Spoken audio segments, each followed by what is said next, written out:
Hello, Feminine Roadmappers. Welcome back to Feminine Roadmap Podcast, the podcast that helps you navigate the challenges and the changes of midlife and empowers you to live a more vibrant second half. If you find us on YouTube today, please don't forget to subscribe and ring that bell so you don't miss any more conversations. If you happen to be listening on a podcast platform, please subscribe, rate, and share this conversation. Today, we're going to be talking about transitions. My guest is going to talk about how we navigate midlife transitions with grace. She's also going to be covering the 4 stages of midlife transition and practical tips to identify exactly what stage you're at and what the next best steps to take are. My guest today is Shannon Schottler. She is a life career transition coach, and she's the host of the Messy, Mucky Middle podcast. Shannon, thank you so much for being with me today. Thank you so much for having me.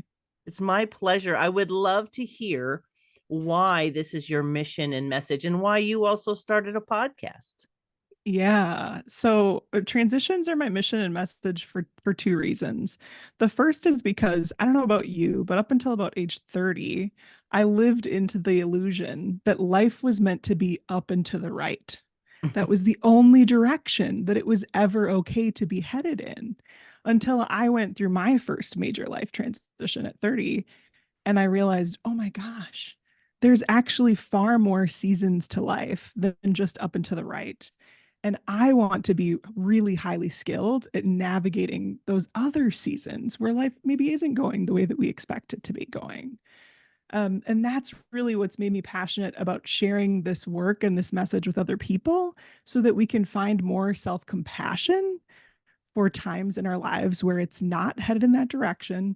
And second, so we can all be more skilled at navigating change because change is becoming increasingly more prevalent in our world. And it's happening at an even faster and faster rate. We're actually in seasons of transition and change more than we are in steady state. So we really need to be skilled at how to navigate them. I agree wholeheartedly. It's like that's a really top skill to develop, knowing how to adapt, style step, Yes. all of that. It's so important now. Yeah, because I really do. We're going to be talking about these 4 different phases to help your listeners know where they might be. And I really do think that there are different skills that are needed depending on the phase or stage that you're in right now.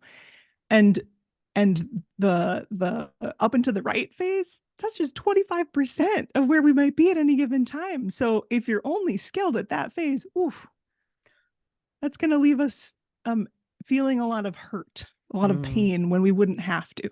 So how do we help people get skilled at gracefully navigating the other stages that we might be in?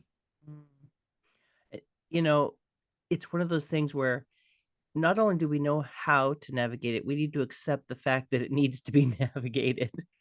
Yes, Right? yes. That was step 1 for me because I just didn't want to believe that life was supposed to be anything but that one direction, and absolutely that's can be the first step for a lot of folks is accepting. So I hope through education we can find some acceptance and some self-identification of like, oh yeah, I've been through this cycle before. I know what this is. And I know a little bit about how to navigate it, and I'm excited to get better at navigating it. I think there's an adventure to it that we can choose to see the possibility of what it could be for us, what this equals for our life. I think there can be a shift in mindset, which will help, but let's go ahead and jump into these 4 steps. Let's go ahead because I'm probably going to trip over one of them talking. So let's go ahead and jump in. Yes, absolutely.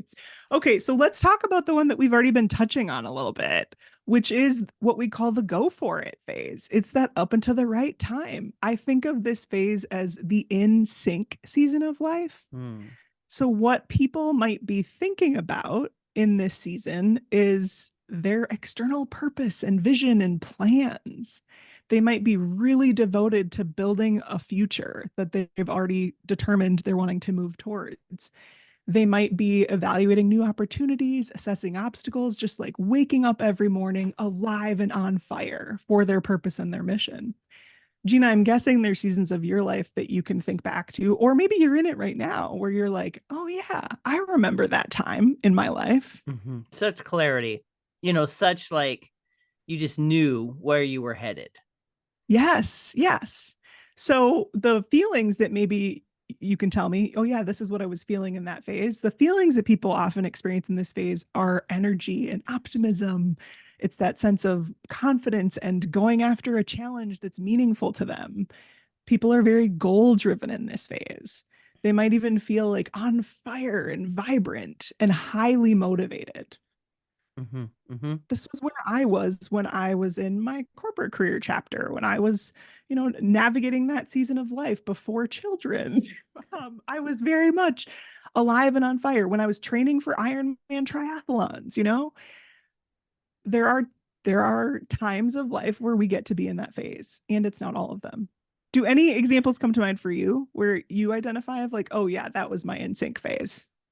Absolutely. So I homeschooled my daughters, and Mm, so I chose a path emotionally and as a parent that was a little different than what I had experienced. And so I had clarity on the direction that I wanted to go and how I wanted it to look. I realized you don't control all variables, but I really mapped out getting myself. I was discipled by a gal for 7 years. It was real mhm. intense at the beginning, and then I needed a long time in my Yes. 20s, and that was one very Hmm. focused on getting to healing and wholeness and not having anger as a daily companion. So that was one. Mm, That's on an emotional goal, but at the same time I was parenting. So I was trying to grow as a person and shift and get to where I could do the thing I wanted to do as a mother without yes. that on my back. So it was a frustrating season, but I was driven. Yes. Yes. That's a picture perfect example. Picture perfect example of what that might look like for a person. So now I wonder if let's shift into the next stage a little bit, and we're going to cycle through this twice, so don't be scared, listeners. You'll get to hear about it again a little bit. First, we're just going to try to anchor you through each phase, and then we'll talk about, okay, where are you and what Mm-hmm. can you do if you're in that phase. So next, we're going to talk about the doldrums. So if we're looking at this like it's a clock face, go for it is 9 to 12. Doldrums is 12 to 3 o'clock on the clock. Doldrums was a term I wasn't super familiar with until I came upon this transition concept. Doldrums is a sailing term. Maybe you know this, Gina. I didn't know this.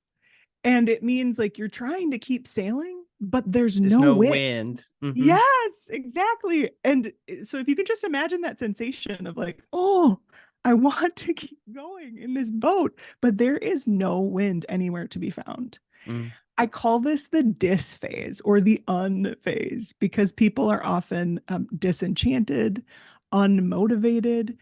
Basically, think of any negative feeling you might be feeling: overwhelm, low energy. Sometimes people are quite defensive or reactive in these stages, or feeling victimized or cynical about life. Mm. Mm. And again, we don't need to demonize this. How human of you, if you are in a doldrum season right now, it's actually quite normal and natural after you've been in a go for it chapter, that eventually that chapter is going to start to fade.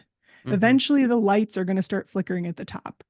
Sometimes we tip into the doldrums by choice or just by natural events. I won't make any assumptions about your life, Gina, but I'm imagining, when kids leave the nest, when kids go off to college, that's a natural transition that can tip us into the doldrums phase. Mm-hmm. What So Go ahead, for Gina. me, the I was driven all the way through to about 50, Uh-huh. 53 actually, because I went from when my girls graduated, I went back into the retail world, and then I was going for a goal where I was working. Yes. When I didn't hit that goal, that really bummed me out because it was a goal I had early. Then I took a large break and came back and didn't get it. I came close, but I didn't get it. And in retrospect, you can see how it's a good thing, but at the time it was pretty devastating. So that created an emotional doldrum, and I lost my desire to continue to do what I was doing, which caused me to leave. And then I started doing these other things that energized me. But the doldrums, the best way I could example that comes up in my life is my father-in-law died, and I began taking care of my mother-in-law, and I needed to pretty much, because of the person she was, we believe she had Asperger's, and he was probably steering their ship, and so she was not, she needed a lot of attention, and I was also doing things for my mom, so my life kind of came to a stop in terms of things I was doing. I had my podcast, and that's it. My Yes. coaching business, because I just, there were too many things popping up that were interrupting my flow. And like you can't have coaching clients and be like, can you move it to Tuesday? Oh, I'm sorry, I can't show up. Can you throw it? Was so unprofessional. I just let it go. And Well, that for me was, I was with two moms and everything going on. My energy also with perimenopause, I just didn't have the bandwidth to try to juggle as much as I could 10 years prior. So it was sort of a doldrums when my mother-in-law died 2.5 years yes. later. And you're already giving listeners a great hint that we're going to talk about on the back end of like, how do we get out of the doldrums? We do exactly what Gina did, y'all. We let go. She found some things to let go of to drop into the next season in a little bit. But before we get to the next season, let's give listeners other examples of what might tip you into the doldrums. For me, it was my dad's Parkinson's diagnosis. That tipped me over into the doldrums. That's one example. Another time I got tipped over into the doldrums was after a layoff that I wasn't expecting. Another time was the death of my husband's best friend and many others in a short rapid succession that just made me really start to question, like, what am I doing here with this life that I have? So it can be, it's often driven by loss of a job, loss of health, loss Yes. of a loved one. Grief. It's grief is in Yes. part of that season, big time. Yes, absolutely. So again, like my intention in stressing this is again to normalize it so we can have compassion. It's okay if you're feeling like you're in this space. Divorce is another one that comes up. Gina, I know that you're happily married. I'm happily Yes. married. So that's Yeah. something that we haven't experienced, but that I've certainly seen women who are at the midlife transition moving through. Kids leave the nest and they're wondering, wait a second, what's next? What is the common purpose that we now share as a unit? So that's the doldrums. Now, let's talk about the third space that a person might find themselves in. What comes after the doldrums is cocooning. I get a warm feeling even just like sitting with that word a little bit.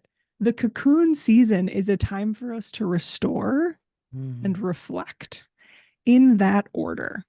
So, first, restoration. Restoration doesn't have to look like taking naps on the couch. Gina and I were talking about how we both love to paint before this. It can look like painting, it can look like going outside for walks and runs. It doesn't have to be inactive or passive, it can be actually quite active. But first, making sure that you're taking time to really restore yourself because you just went through a very hard, challenging season in life. So people who are in that cocooning phase might be thinking about doing things like turning inward. It's a much more inward season, just by you might imagine from the word. Taking stock and reevaluating a little bit. Maybe they're longing to search for meaning or purpose. Maybe they're discovering new identities that they hadn't previously stepped into before. They might be really focused on the restoration of their health, for example. So those are some things cocooners might be thinking about. Some feelings that they might be experiencing is grief a little bit, especially in that early part of the cocoon, because you just maybe lost a loved one, lost a job, something like that. Your energy might not be super high because, again, you just went through a super hard time. You might have mood swings up and down. You might feel really untethered, ungrounded, because something that you could rely on previously isn't there anymore. And towards the end of cocoon, we're more in that like rebirth, newness, energy is just starting to rise phase. So I wonder if we just sit with the cocooning time a little bit. Gina, what comes to mind for you there of an example from your own life? You know that song, Hi, it's me. I'm the problem, it's me. Yes. Here we are. We're cocooning. Oh. It has been. I really appreciate you highlighting this because I think it's very important for us to accept this season after such a full and productive, air quote, productive life that could be measured. And, you can put it on a map, and I did this and I did that. And, and I'm I'm driven in the sense that I'm active. I like to do and be, and people are like, when are you going to stop? I'm like, I'm happy at this pace. Like this is my pace. If you took this pace away from me, I would be so sad, right? So I think that this point that you're making, that this season that I've been in, so I'm a Christian, and I have a behind me, be still and know that I'm God, that verse. And it's literally a season where I look at the wall, I'm reminded I am being, I guess the cocoon is such a beautiful visual. It's like I'm being held. I have freedom to move about, but it's in such a nurturing, kind of gracious way right now, because when you are driven and you're accomplishing something and you have grief, I'm just following the journey that we've been on. We don't always recognize how tired we are. We can be soul tired. Yes. And that's I the have kind had of those tired. experiences. It's just the recovery from soul tiredness. You just don't know what it's going to be for you and I, which you already brought up. Art is such a therapy. Jigsaw puzzles are a therapy for me. And I'm in a huge season of creation, but at the moment it's like it's a cocooning creation. I'm not like out there. I'm selling some things, but it's very small. Like I'm waiting for that moment where it's like, okay, it's time. It feels like the time is finally coming, but I've literally been cocooning since my mother-in-law passed. Yeah. Because And just for context, how long has that been? I think it will be coming up on 3 years this year. Is that right? 20. And that's so normal. So the reason why I ask you is because a very common question I get is like, oh, but how long? Like, I how know. long? We just want things to be like in commercial snippets of life, but it just doesn't work like that. Yes. So we're talking about the whole cycle. The whole cycle, the latest research shows us major life transitions, like major transition times take 5 to 7 years. And I don't want to wait that long. I know. And most people don't, right? When I heard that, that was when I was 5 years into doing this work. And I thought, oh my gosh. But again, I offer that. It's a word you're going to hear me say a million times because there's two things I'm really about and committed to. It's courage and compassion. So can we share that to level set a little bit, that it is normal if this is taking some time for you? And when I see people try to skip cocooning, Oh yeah, don't do that. it does Talk not go about well. nosedive. That's like taking the wings off an airplane. Seriously, you Yes. have to, you need it. It's like soul level important. Yes. I tried to skip it, right? I don't know if you've ever done any episodes on the Enneagram. I'm an Enneagram 3 achiever, doer, be out there doing the thing. Cocooning did not come naturally to me. I resisted the heck out of it for so long. And it made my first like major time of transition take every bit of 7 years because I resisted it. So can Yes. we receive the stillness that we're being invited into? Can we receive it? Receiving and surrender are very similar postures in the body, but can we approach it with the attitude of like, oh, I'm going to receive this gift, Yeah. versus, oh, I'm going to surrender. It's not a loss. It's actually a gain. It's an interesting, it's like it looks like a loss. It feels like a loss. But what ends up happening is you circle around when you yield to it, to your point, when you submit to the season and allow it to be whatever it needs to be, it does restore your soul. and it opens up doors. It's like you have this need to let go of the, for me, Yes. I don't wanna. Uh-huh, uh-huh, uh-huh. But when it was confirmed by another person, we spent some time together, we prayed, we talked, and it's like, okay, there's something, if in my mind, if I could share, it's like, okay, this cocooning is Mm-hmm. a metamorphosis like a butterfly. Mm-hmm. The butterfly has to go into the cocoon, and the butterfly has to fight its way out of the cocoon and get its wings dry. And it's like there's a shape, of course, on the video you'll see it, but it's narrow and it gets broad, and there's like a wave to it. And Yes. at the highest point of the wave, we might feel the furthest from where we want to be. But as we get our rest and we ease in, next thing you know, you're like, oh, I can see now where I'm headed, and I feel more prepared for it. At least that's the experience I'm having. Yes. And we need those natural narrowings in life, right? So Mhm. dropping into cocoon, I would say, is a natural narrowing. And Yeah. then it's again that restoration and also the reflection. When I see people try to just like skip to the good part of like, oh, I'm just going to start reflecting on what my next big life chapter is going to be without restoration, we have no gas in the tank. We don't Mm-hmm. want to drive that car because there's no gas. So like it's like you're pushing this car uphill. So please, please, please. Now I'm getting a little bit into our second round through, but my message for cocooners is take your time restoring your well. Make sure that you have some gas in your tank through proper restoration. Yeah. And we'll talk more about that in our second time through it, before you jump into reflection. Mm-hmm.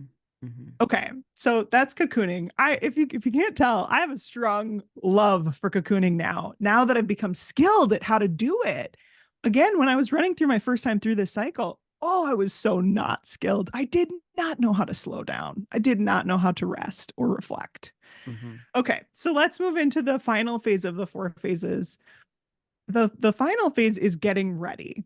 I really hate to even use the word final. The next phase is getting ready because we're just cycling through these all the time. So in the getting ready phase, I think about it metaphorically as like the planting phase. This is a time where we are beginning to put some seeds in the ground and experiment to see what's going to sprout, what wants to grow. Mm-hmm. So we know that someone is in the getting ready phase when there's the sense of energy is rising again, right? You've done the work in cocooning so that you've got some gas in the tank. There might even be some restlessness inside you. Some optimism is there again, some eagerness. People in this phase are often really in like a love of learning mode. They want to learn about other people. They want to be out in the world again. I think it's interesting. I don't know what phase we're in from a post-pandemic life, but for me, it's been interesting to follow the globe through the pandemic a little bit. And I wonder if like our whole culture is now generically in this getting ready energy because we were cocooning for a good long while through the pandemic.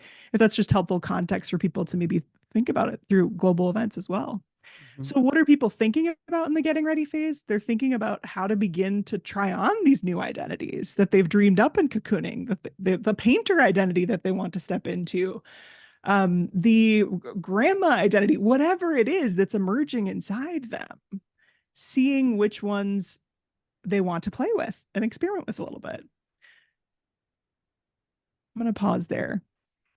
What are some examples that come to mind for you of the getting ready time? Well, I'm kind of moving into that now. I So, wondered from what you were yeah, saying earlier. but I can see that when I didn't get that job promotion, the doldrums were hardcore. Mm-hmm. And I did emotionally kind of cocoon and start to withdraw, and I started looking for something else. And so that sent me into you know, I gave myself a timeline because I'm an ENFP. Am I a 9? And I'm trying to remember what my Enneagram is. 7? Oh, well, shoot. I think I'm a Yeah, 7. I'm not I could I'm see not a that. 9. I'm a 7. So I tend to be like a high D or red or anything like that. But Uh-huh. as I've healed, I also come into the like if you do disc with John Maxwell, I'm a DI. I'm not the detail I'm not the everything has to be done perfectly right person. I'm not. I'm like party intensity over here, right? Mhm. And so I lost my joy. And then I found John Maxwell and I got excited about getting certified as a coach and doing all of that. And so Yes. that season was really joyful until my father-in-law died and everything came to a complete halt. So there was like, I would say maybe 2.5, 3 years. I started a podcast. I had got coaching. I was doing masterminds and leadership training, and I Yes.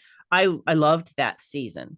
But if I might just give a little spoiler alert, when my mother-in-law passed, and I'm sorry, my father-in-law passed, I was doing all this with my mother-in-law. All my skill sets came forward, and I was the right person for the job. While it did wear me out, it also helped me evaluate. I would jump from one thing to all that coaching and all these things. And it gave me time to go after she passed. It's like, do I want to go back to that? I get to Mm. reinvent myself. So it created another transition. I didn't jump back into the same boat. Yes. Yes. And if we did jump into the same boat, we call that a mini transition. Sometimes people are like, oh, I want to keep doing what I'm doing, but in a different city or get a dog or with a new volunteer gig Yeah, under the my dog belt. seems to be a common, like, I'll just get a dog. Yes, yes. And absolutely we can do that to keep Yeah. the more major life chapter, the more central theme alive and afloat in your life. And also 3 to 5 times in your life, it's going to be more major, more massive, moving from being a mother to being an empty nester, moving from having a career to no longer having a career for whatever Yes. reason that you Mm-hmm. might be choosing. So just normalizing that a little bit. For me, the getting ready examples that come to mind is when I also found coaching and started going after my certification a little bit and was just in that love of learning mode. Mm-hmm. And at the same time, we were beginning our journey to become foster parents. And so that was very experimental for us too. We didn't know if we wanted to be parents, but we thought, okay, well, we're just going to try via foster care and see how it feels and see where we want to go from there. So if that just helps to give listeners an example of what people might be trying. Oh, I was also not sure if I wanted to be a coach. This was 7 years ago before I started my practice. So I was doing some strategy work for nonprofits, just like all over the map. And that's okay. You get Mm-hmm. to be playful. You get to try on different metaphorical coats to see which identity you really want to step or identities you really want to step into next. Mm-hmm. That's getting ready a little bit. Mm-hmm. Now, I would love to invite listeners to just pause and reflect. We talked about go for it.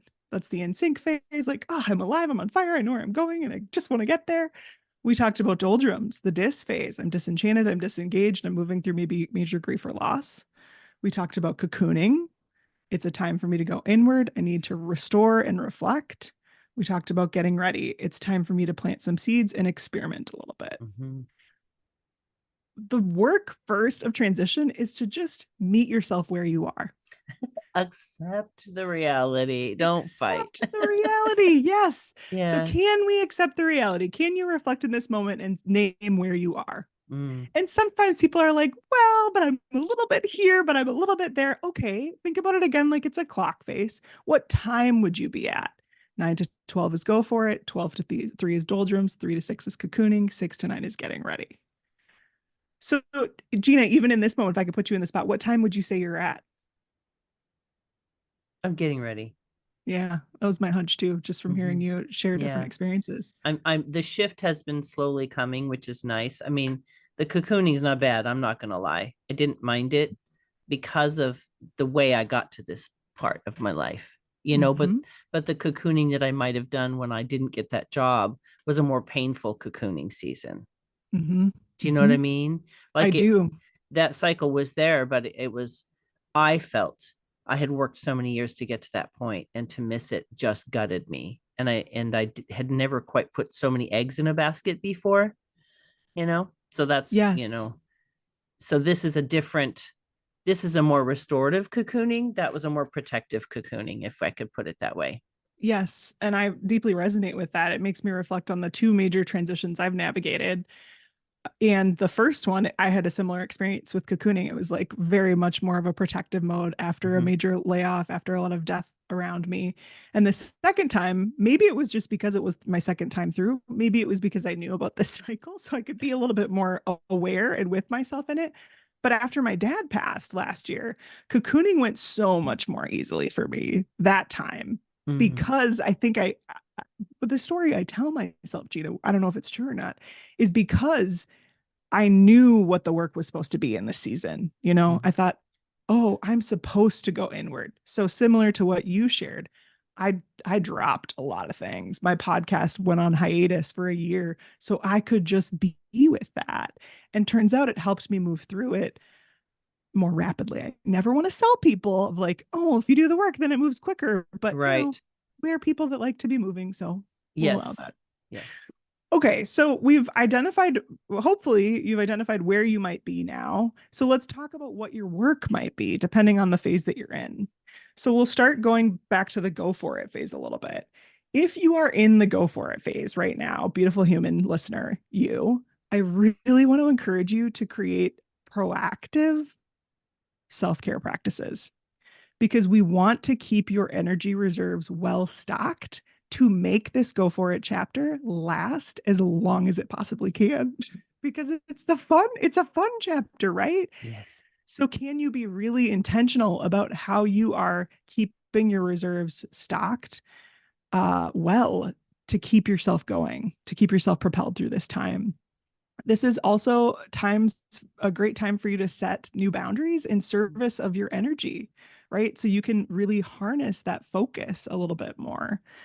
It might be a time for you to be sitting with your vision board and I call them being boards sometimes. Who do I want to be in this season of my life? And it's a time for a different practice that I'll teach about sometimes on podcasts is OPC method. So how do we organize, prioritize, and communicate and be really ruthless about that? Go for it is just so much about energy management, big time. So, questions to sit with if you're in the go for it phase. What are the obstacles that are getting in your way, Mm. right? And what might your doing and thinking strategies be for those obstacles? How are your boundaries lately? What time and energy management strategies could you use right now to support you in the goals that you're trying to accomplish?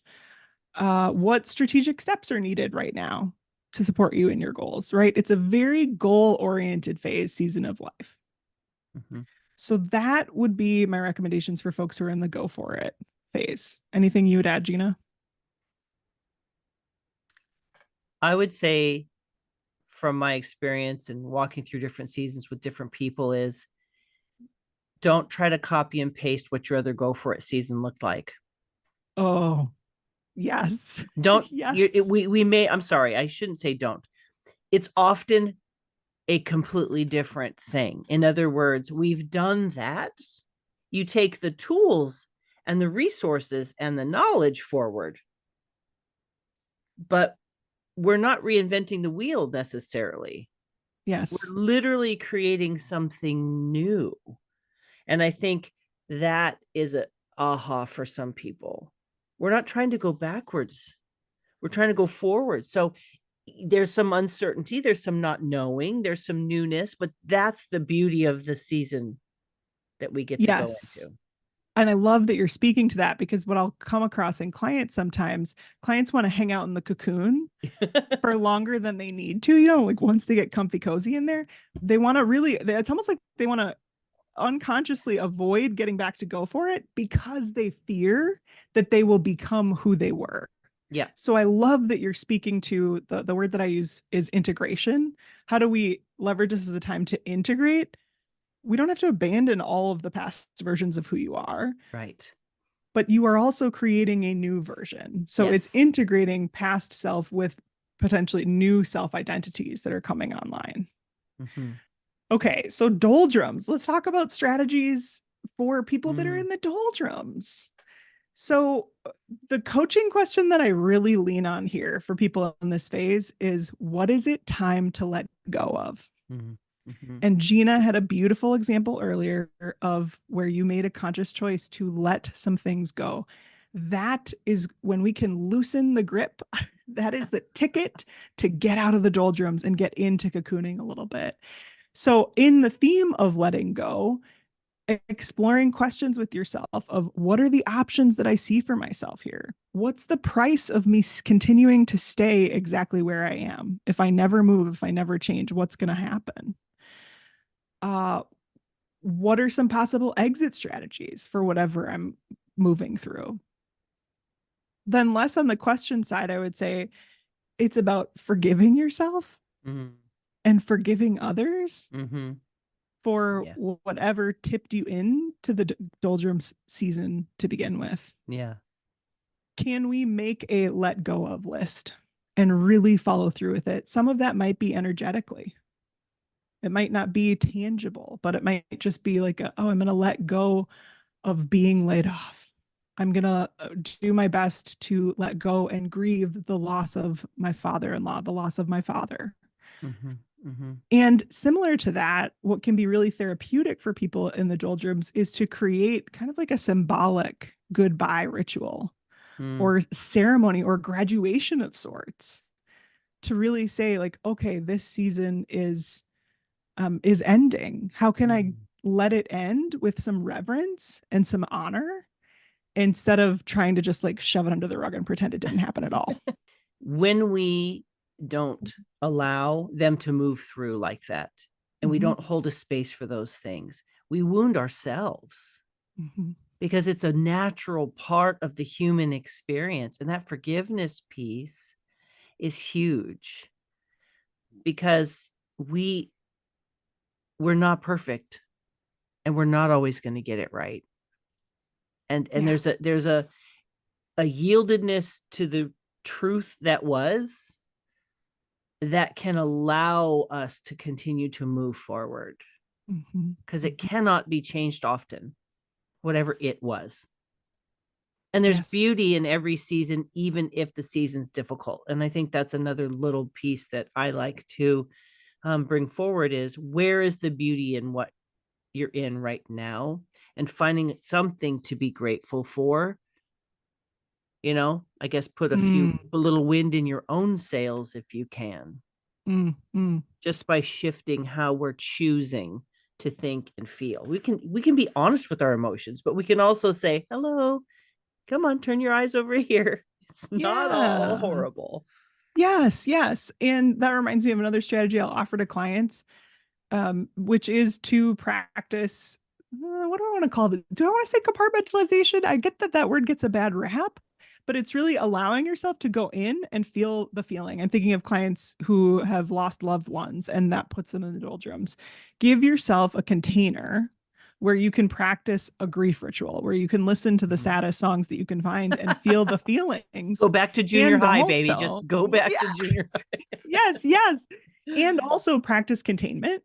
So, Mm, can you acknowledge the things that are resourcing for you and use those as anchors before you go into that grief container and as you're coming out of that grief container to mhm, resource yourself again? mhm. So, for me, light is very resourcing. So, even in a moment where I'm just like feeling some big feelings about my dad and losing my dad, can I look around me and find light? I'm doing it right now, and I'm seeing the light shining through the window and just allow myself to feel that goodness. Not saying to not feel the feeling, right? I can feel the grief and I can feel Yes. the goodness. Mhm, Can we be with both? mhm. Okay, so those are some strategies for folks who are moving through the doldrums phase. Now let's get into cocooning. Oh, it's like We're my back to our favorite. comfy We're back place. to our comfy, cozy place.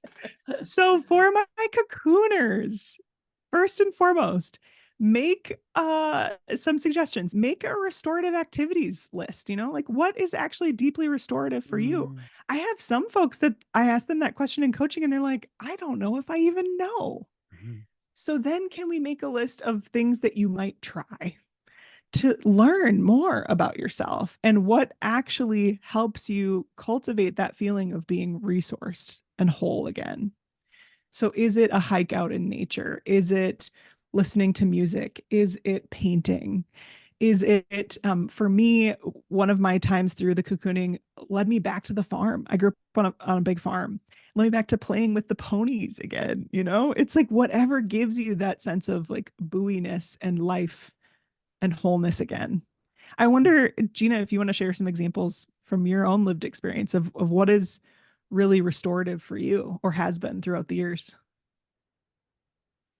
So my youngest daughter bought me roller skates. I roller skated everywhere, all the way through Oh, childhood, well into my early marriage years. Like I would put my daughter in the stroller and roller skate. And then I went to blades for a while, but I love roller skates. I need to mm, do that more. But roller skating brings me joy. There's something about it. Painting mm, and being out in nature and beauty. So mm, we have a place called Huntington Library and Gardens here close by where I live. And I recently took myself there for a day, and just beautiful art for me, the beautiful buildings, the beautiful gardens, the finding a place to sit where there's not, I can hear water.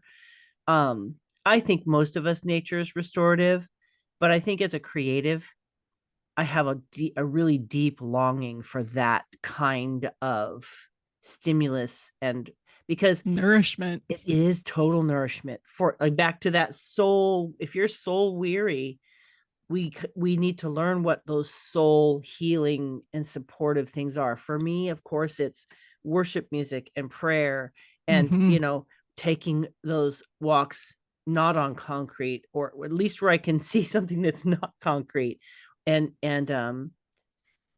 creating, just Yeah. moving paint around. And so as a creative person, like, I used to love makeup. I was a makeup artist for 35 years, and finally last year I laid them down, and it was the right thing for me to do. It was like I could Mm, finally let that go. And so I think that it is the curiosity piece that you touched on is so important. Like, we're mm, restoring our soul, but we're being curious about, why does this, I guess it's a more becoming more attuned and aligned is the words that are coming to my mind. yes. And you had said a few things that made me think of another suggestion I'll offer to folks who are in the cocooning phase. Can we make a list of places? I call them listening points. Mm, What are the places where you can go and just listen mm-hmm, to God, to soul, to universe, to something other than whatever the chatter is in your head? So when you talked about your experience going to the library, when we talk about our experiences out in nature, for me, I was spending a lot of time in California when I went through a cocooning season. And so I would go to the beach on Santa mm-hmm, Barbara, and there was this one whale tail bench that I would just go and sit on. And it was a listening point for me. It was mm-hmm, going back to my alma mater and sitting in the chapel at my alma mater mm-hmm. to just listen, It's like to you get have to be quiet. intentional, yeah, because the noise is real, Yeah. Yep. internal and external. Yep. So making that list of restorative Mm-hmm. activities, maybe making a cocooning playlist. I love making cocooning playlists for myself. Setting aside weekly time for you to engage in those restoration practices and then reflection as well. Mm-hmm. So the big nugget reflection questions, if we really had to try to bucket it at a high level, no matter the transition you're going through, three questions I want you to sit with as you're cocooning. What do I want to hold on to from this last chapter of my life that I was just in? Mm-hmm. What was good about it? Because sometimes we're tempted to throw everything out and we don't need to. The second question is, what is it time for me to let go of? Mm-hmm. Some of that work we maybe did in the doldrums, but maybe not all of it. And then the third one is, what do I want to take on? What new possibilities are speaking to me lately, are calling to me? So, in those restorative times, can we sit with those big reflection questions and just take note? We don't have to do anything just yet, but can we just begin to notice Mm-hmm. what we're wanting to let go of, take on, and hold steady? Mm-hmm. Okay, so then for my getting ready, folks, we did not forget about you. What might your work be for that precious chapter that you are in? First and foremost, I would say make a learning plan for yourself. What's speaking to you? What are the possible selves that you came up with in cocooning that you're wanting to play with a little bit Mm-hmm. here? Can you create a list of experiments based on the potential new vision that you're wanting to move towards? Can you make a list of folks that you want to connect with based on your learning goals? And can you set aside time each week to be in that learning space a little bit more? And also reflect on the experiments after. Because if we're just throwing spaghetti against the wall and we're never taking time to check in and say, like, oh, wait, did I actually like coaching? Did that feel good in my nervous system? I'm thinking about myself when I was moving through that transition. Then we know, oh, that's something I want to continue to increase. Mm-hmm. Did I like going to play with the ponies on Saturday? And we know that's something that we want to increase, or we tried that actually didn't create the outcome that we were hoping for. Right. I think that Go ahead, Jen. knowledge, knowing ourselves and being open to the newer version of ourselves. That's Yeah. what I hear you saying. It's what has worked in the past and what am I feeling drawn to? Yes. Yes. And on that note, so many people want to say that they're getting ready because I think that's just what our culture is bent towards. Yeah. It's like it's only okay to be getting ready or to be and go for it. Yes. So sometimes we can misidentify as being getting ready. If you're not sure, I would just ask you a really simple question. What are you getting ready for? And if we can answer that question, if we even have like a hazy idea of what the answer might be to that question, you're probably there. And we don't offer these quadrants too to be like rigid about it. You know, we can be human and misidentify, but can we come back to whatever the work is for us for wherever we are? Mm-hmm. Mm-hmm. And you say it's a cycle. And I think it's important Yes. that we get rid of the straight line trajectory that my personality adores. Yes, yes, and mine too. It is not, life is not linear. No. It is cyclical. We are going to go Mm-hmm. through these seasons many, many, many times. And I hope our conversation today acted first and foremost as a balm to your soul to nourish and to acknowledge that whatever your non-straight line path has been to date is actually totally human and completely normal. Mm-hmm. And then second, to give yourself uh, a starting line, so to speak. I don't even know if I like that analogy, but perhaps like a jumping off point to say, oh, and where do I go from here based on where I am today? So if you had to give 3 kind of takeaways or 3 things that, because the conversation I think has been very clear, but it's also a lot and people might not have Yeah. taken the time to figure out where they are, Yeah. or maybe they're resisting where they are. Mm-hmm, mm-hmm. So what are kind of 3 anchor points or things that you would encourage people to take away from this conversation? Yeah. One would be truly, because I don't want you to avoid it, name where you are. And it's fine if you don't want to use this language. I have clients that are very resistant to this language for whatever reason, but can we work to take stock and say, oh, this is where I am right now. Oh, really, it is a doldrum season for me. Or, oh, really, I am in getting ready. That's thing one, first and foremost. And that is to be in deep service to yourself, to meet yourself where you are. Thing two would be then, can we make just one commitment to ourselves based on where we are? What is the commitment that we are making to ourselves to shift or change, to help ourselves get from doldrums into cocoon, to help ourselves get from cocoon into getting ready a little bit? Can we identify just that one thing? And thing three, regardless of where you are, can we make a commitment to be in a reflective practice? Can we take I'm like, what is the lowest possible dose I could prescribe to someone? Can we take 5 minutes once a week to simply even sit with the questions that I offered for cocooners? What do I want to hold on to? What do I want to let go of? And what do I want to take on anew? Mm-hmm. If that was all you did as a result of this episode, your life will shift and change. 5 minutes, those 3 questions. Perfect. Shannon, how do people get a hold of you and your resources? You can find me on Instagram. That's where I'm most active, at Shannon Schottler, or on my website, shannonschottler.com. Those are the 2 best places to find me. Excellent. Well, Shannon, I want to thank you so much for bringing such beauty, grace, clarity, and compassion to this conversation. I love the way that you guided us through. It's so practical. It's so necessary. I really appreciate your presence, the way that you show up and the way that you share. It was just beautiful. And I think it's incredibly helpful for this season of our lives. So thank you so much. Thank you. Deep bow back to you, Gina. Thank you for your work. My pleasure. Today, friends, if you find us on YouTube, just look down below. I'll have the links to Shannon there. If you happen to be driving and you need to get to a platform later for these links, you can go to www.feminineroadmap.com and the links will be there as well.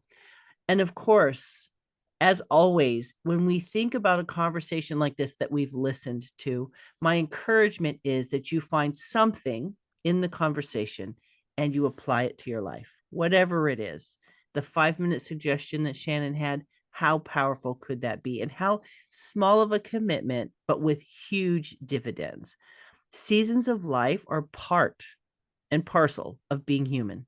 They just are. We have the opportunity to lean in, learn, grow, flow, sometimes feel stuck. It's all part of it. We have the opportunity to be an architect in our own life, or we can be a wrecking ball in our own life. We have the choice. And they may sound harsh, but the resistance and the kicking against the goad is not in our best interest, my friends. I want to encourage you to turn and face whatever it is that you feel may be resistant to and hold a space for it. It's probably just a paper tiger, and remembering that it's just a season is such a great resource for our mental space. It's not going to last forever. It's going to be okay. So I just want to encourage you. There's a community here. Shannon has a podcast as well, the Messy Mucky Middle podcast. There are resources out there. So if you're feeling a little adrift, anchor in. Find a resource that speaks to you and anchor in. I want to thank you so much for being with us today and sharing this time. I do ask that you share this conversation with someone you know who needs the encouragement. I look forward to sharing more inspirational people, strategies, and stories with you in the weeks to come. Take care, my friends. Bye-bye.